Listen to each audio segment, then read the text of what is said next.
I'll put it to you this way: Vince is friends with Trump, and he's friends with this guy David Pecker, another guy I've worked for. He I did a film for him. I did the Mr. Olympia 2012 opening video, and David Pecker runs AMI, American Media Inc. or used to. He's the National Enquirer was his, and Muscle and Fitness. He was the one who basically that for Trump was catching and killing all those porn star stories, and the FBI basically indicted him, and then he had to resign. But they're all friends, and it's similar kind of mentality where it's just these are severely damaged people had really horrible childhoods who just roll over people. Like they just basically their whole part of existence is to put their thumb on people, to shit on people, and I don't know how else to put it. But that stuff, and I've seen it with really these billionaires, and it's awful behavior, and it's horrible to see, and you can see why they're successful because they bully people, and they run things with fear, and it's not worth it. It's just not. It's not. Life is too short, and there's other people that are much more enjoyable to work with and for who kind of get the process and get creativity. And this was not. That wasn't encouraged, and that wasn't what was wanted. It was more of just more people to sort of exercise their demons, their shit onto. I don't know how else to put it. So really, and that behavior that because he would do it to the head writers. I mean, he had this.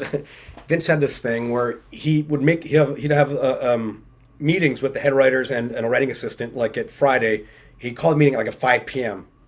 But then he wouldn't take the meeting until 10 p.m. So he'd make them sit outside his office and they haven't eaten, and then he would call them in like 9 or 10 at night, and then sort of say he had this rule where he can eat in front of you, but you can't eat in front of them. So they're starving. He's eating a sandwich in front of them at 10 at night. They want to be home with their families on a Friday, and that happened every Friday, and then it's shit like that, and so that, and then the screaming on the road, that behavior would come back if people have all this like negative and they dump it on everybody else, and it's just like, and this all rolls downhill. Would you advise to an up and coming writer for an experienced point of view to go work in the WWE to see arguments like the negative side of it to prepare them as a stronger No, person? I mean, like if you want to endure a horrible work environment, and sure, if that's but I would never. I mean, people. I forgot who. Somebody put me in touch with somebody else who was a massive wrestling fan and a writer. Wanted me to put. I'm like, look, I could connect you to people, but like I'm just for your own mental health. I don't think it's a good place for you. I don't think you don't know what this is that you're getting yourself into, because it's not gonna.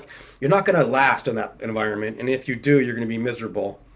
And so I just would, I would say run for the hills. Don't go work there. I mean, I don't know how to put it. Like if someone said to you, you have this job, but your boss throws staplers at your head. Like I want a job there. Would you be like, yeah, come on in, have a stapler thrown at your head?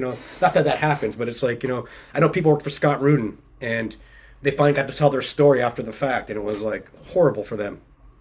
So would you want anybody you like who's interested in something to go somewhere where they're going to get treated like shit? No.